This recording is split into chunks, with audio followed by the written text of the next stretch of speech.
The light rain misted through the bare branches of Central Park as Daniel Harrison sat on a bench. His expensive charcoal suit already spotted with droplets he barely noticed. At 42, he was the CEO of Harrison Industries, but today he felt like nothing more than a man whose world had collapsed around him. The divorce papers in his briefcase were signed. His teenage son refused to speak to him, and the empire he had built seemed hollow and meaningless. Daniel stared at the wet pavement, lost in thoughts about choices he could not undo and relationships he had sacrificed for success that now felt worthless. He was so absorbed in his despair that he did not notice the small figure approaching until a gentle voice broke through his reverie. "Excuse me, mister." Daniel looked up to see a little girl, perhaps 5 years old, standing beside his bench. She wore a pink wool coat and a matching knitted hat, and her blonde curls framed a face full of concern. In her arms, she clutched a well-worn teddy bear that had clearly been loved extensively. "Yes?" Daniel managed, trying to compose himself, despite the emotional storm raging inside him. The little girl studied his face with the serious attention that children give to important matters.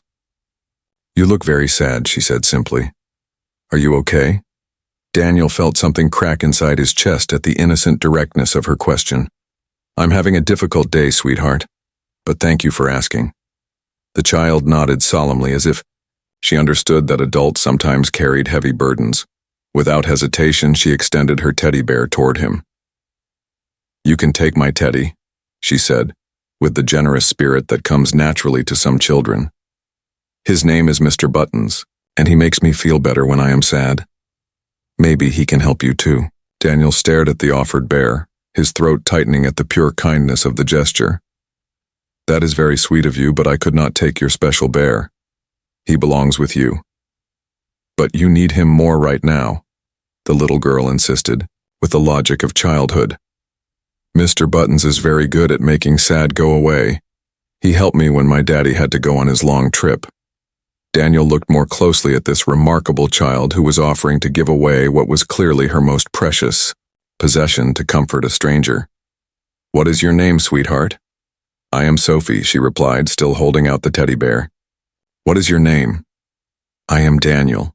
"Sophie, are you here with your family?"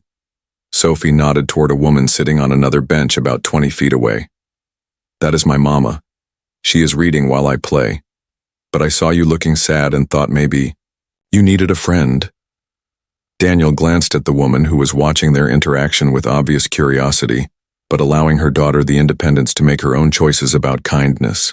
When their eyes met, the woman smiled and nodded, giving her silent permission for the conversation to continue. "Sophie, your mama raised you to be very caring," Daniel said, accepting the teddy bear with hands that trembled slightly. "Mr. Buttons is lucky to have such a thoughtful friend." "He likes new people," Sophie announced, settling onto the bench beside Daniel as if they were old friends. "And he is very good at listening. You can tell him about your sad and he will keep it safe for you."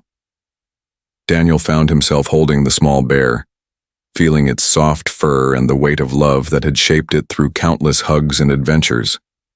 For the first time in months, he felt something other than the crushing weight of his failures. "Sophie, can I ask you something?" Daniel said. "How do you know when someone needs help?" Sophie considered this question with the seriousness she brought to all important discussions.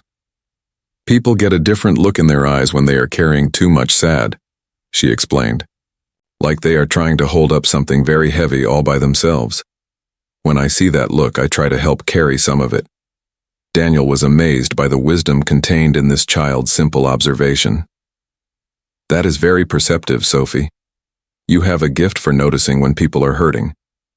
"My mama says that is because I have a helper heart," Sophie replied proudly. "She says some people are born to make other people feel less alone." As they sat together in the gentle rain, Sophie chattering about Mr. Buttons's adventures, and Daniel, finding himself drawn into her world of innocence and optimism, he began to feel something shift inside him. The weight of his problems had not disappeared, but somehow they seemed less overwhelming when viewed through the eyes of someone who believed that kindness could heal sadness. "Sophie, I need to tell you something important," Daniel said after they had been talking for nearly an hour. Meeting you and Mr. Buttons today has helped me more than you could possibly know. You have reminded me that there is still goodness in the world. I am glad, Sophie said simply. Are you feeling a little bit better? Daniel realized that, incredibly, he was. Yes, I think I am. Sophie, would it be all right if I kept Mr. Buttons for just a little while longer? I promise to take very good care of him. Of course, Sophie exclaimed. He would like that. But you have to promise to give him back when you do not need him anymore, so he can help someone else who is sad. I promise, Daniel said, and meant it completely. Sophie's mother approached their bench, clearly recognizing that their conversation was winding down. Sophie, we should head home now. It is getting late. Mama, this is my new friend Daniel, Sophie announced. I let him borrow Mr. Buttons because he had a lot of sad to carry today. The woman extended her hand to Daniel with a warm smile. I am Jennifer Walsh. Sophie has always had a gift for finding people who need a friend. I hope she was not too forward. Not at all, Daniel replied, standing to shake her hand. Sophie just taught me something very important about kindness and healing. She has an extraordinary daughter. As Sophie and her mother prepared to leave, the little girl turned back to Daniel one more time.